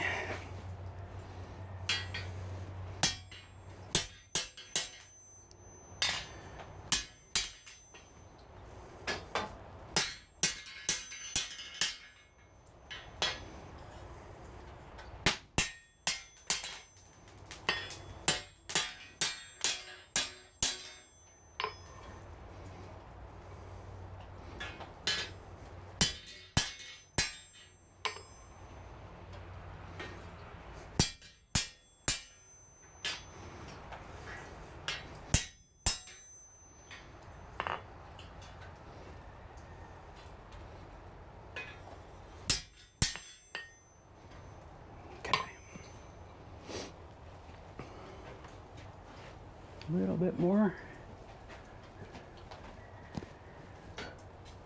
Yep, time to change battery on the light.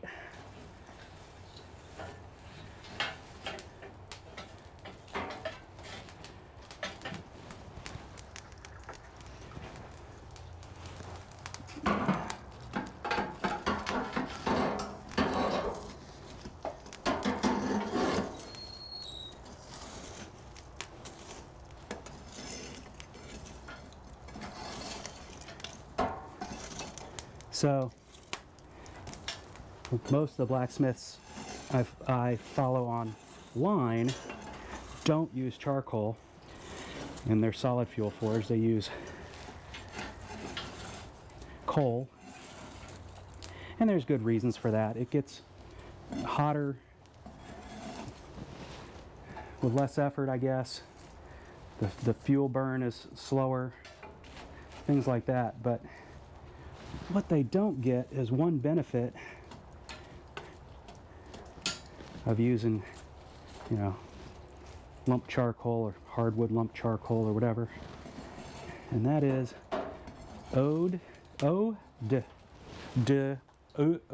de campfire. I probably didn't give it the right French inflections there, but that's best you're gonna get from me.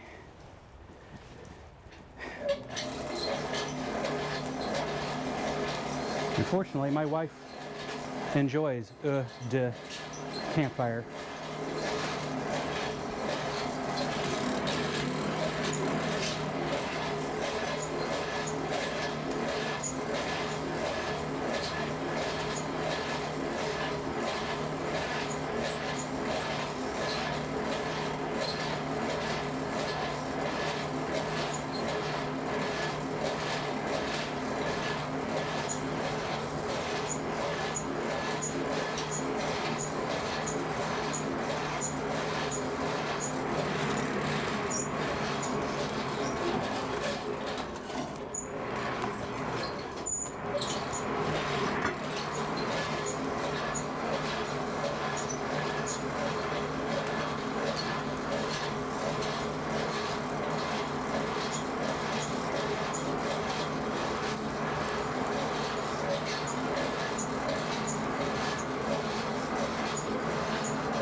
And I just realized my whole live stream, I've had the camera silliness up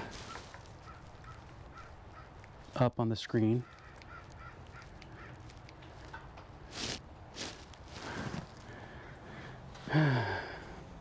Tech.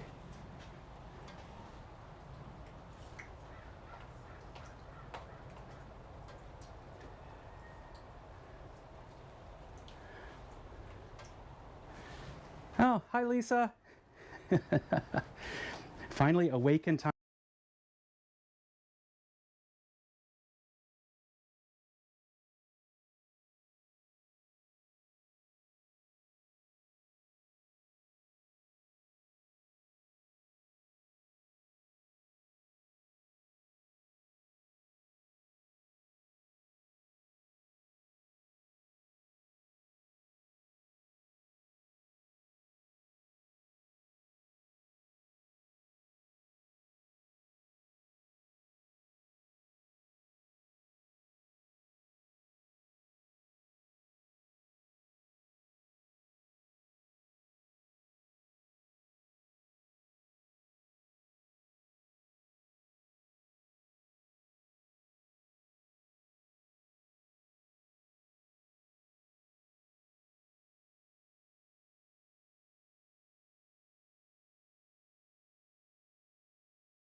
Audio, audio, audio.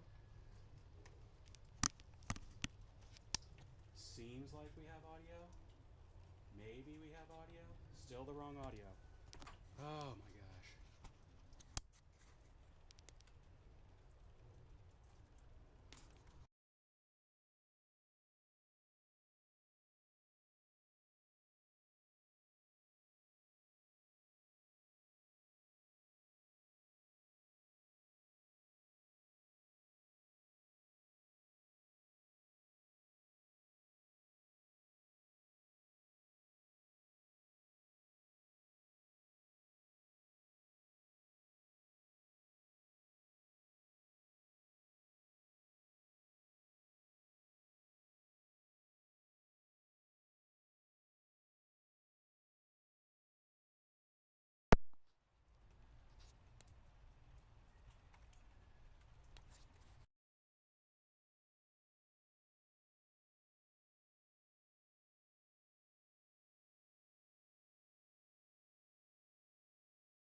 So still no audio? Audio, audio? Nope, wrong audio.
Do we have audio this time? No. TOS.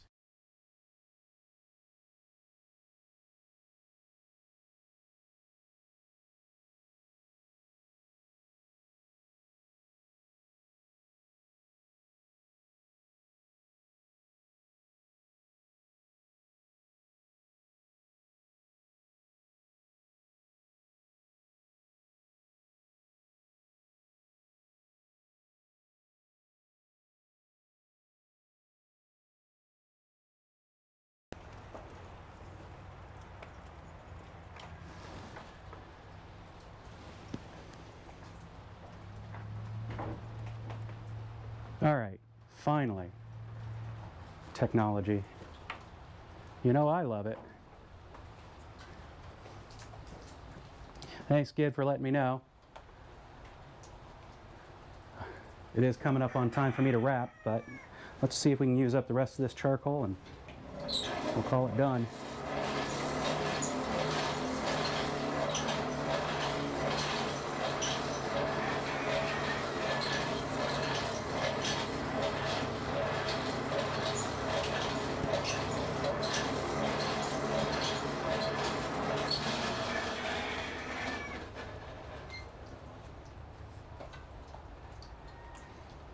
Yeah, it's not that you couldn't hear, Gid. It was a case of the GoPro.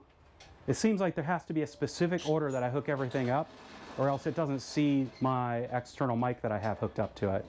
And so it was using the boom mic that's built into the media mod, which it's okay, but it's not great.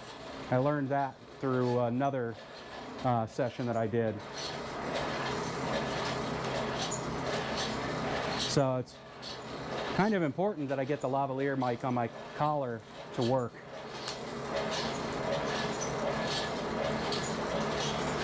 Because you'll hear me when I'm standing, you know, in front of the camera, but you might not, or standing next to the camera, obviously, as you were hearing me, but you might not hear me, you know, as I'm wandering around, or as I turn my back on you.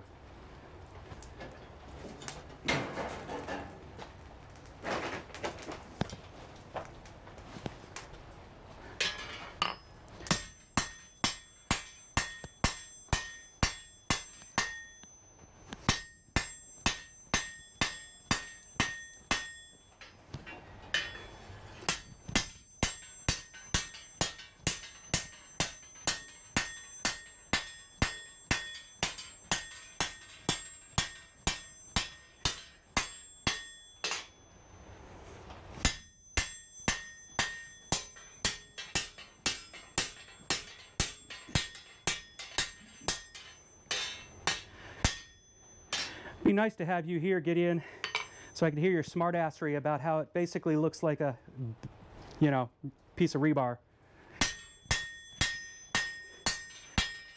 Good job on making a, you know, just dented piece of rebar.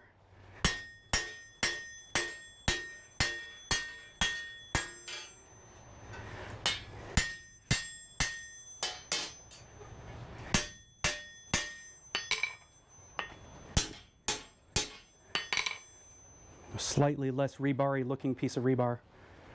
It's coming along though. It'll look more like a, you know, piece of wood that's been turned into a shepherd's hook.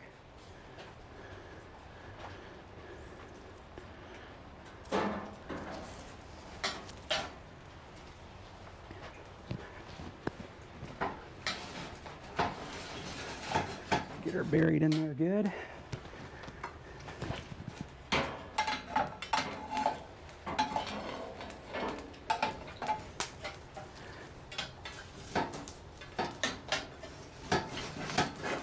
There we go.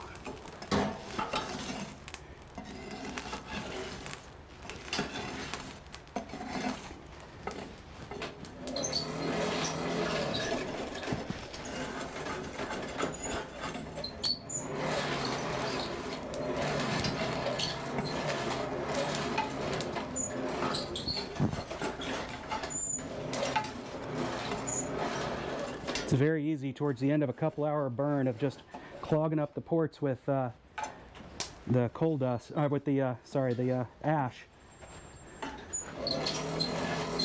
You see the ash wanting to blow out everywhere except for the ports.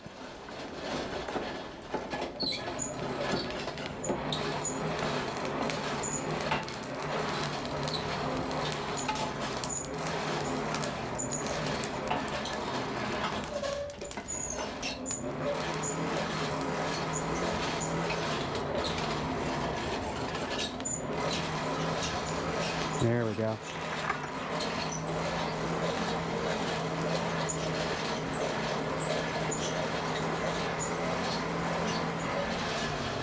I don't think I ever did this while you were here to see me do it, Gid, so. My biggest concern had been temperatures. So I bought the nice little gun to figure things out. So inside there right now, it's about 1,300 degrees, 1,400. Up here on the brick that's sitting on top, it's 190. The hood itself is about 305. The pipe reads 125 right there. And up where I was worried, where it touches the wood of the enclosure, it's not even 90 degrees. So it ended up working out perfectly. No concern about heat in places I shouldn't have it. Now, if I built a bigger, longer fire in here for the length of the forge, that might be a real concern.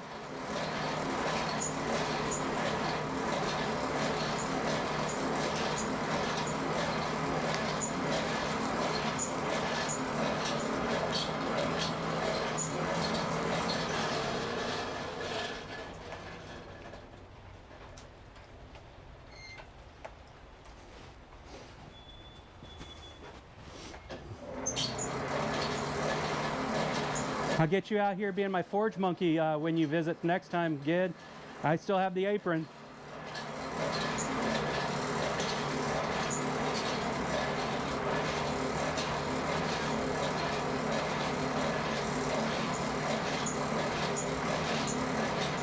Last week, the neighbor kids came over, the boys did, and had one of them with being my my bellows monkey, and gave him the apron to wear.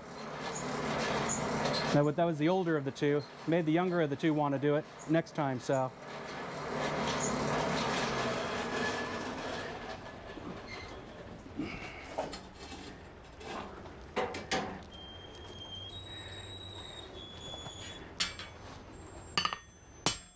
Oh, I gotta put it in deeper, which means I'm gonna have to make a courtesy bend.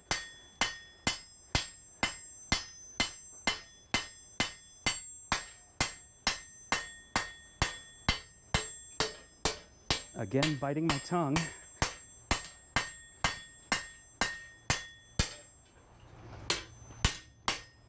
Let's go ahead and bend it right there.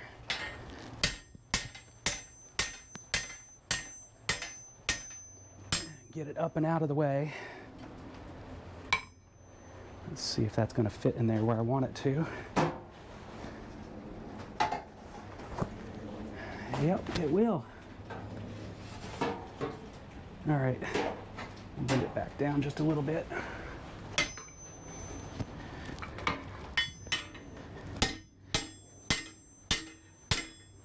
There we go. That way it doesn't hit the hood.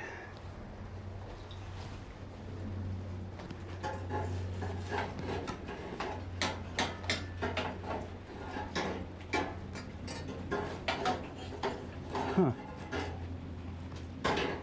Okay.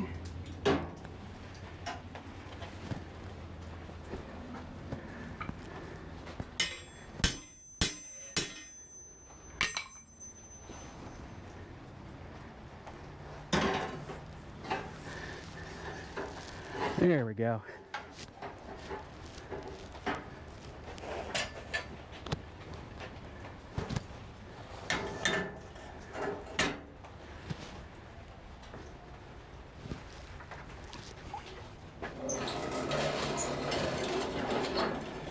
Let's get anger some pixies here.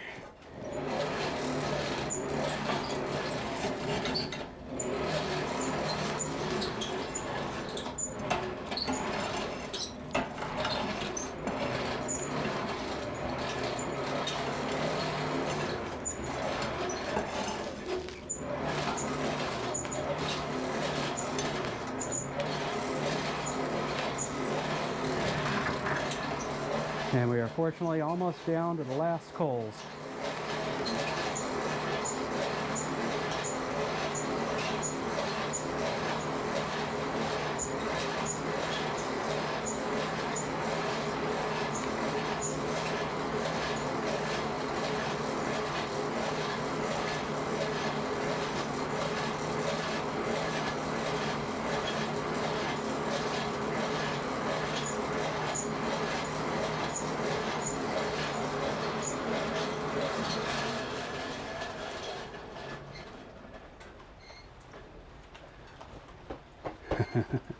Definitely bring the hammer and apron. Maybe a pair of tongs. I gotta make another pair. I don't know if you saw what happened a couple of weeks ago. Ugh. My flat jaw tongs died. I might go ahead and get the welder out and fix it that way. Might be a lot easier than scrapping it.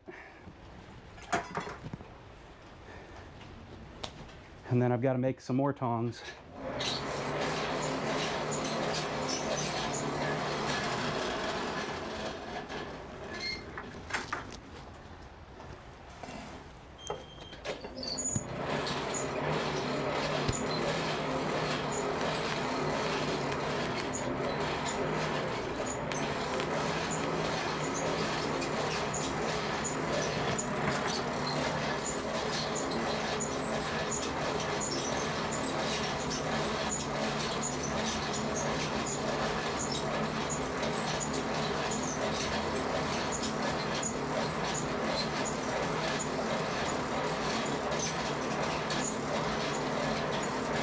Sounds like I need to get some oil.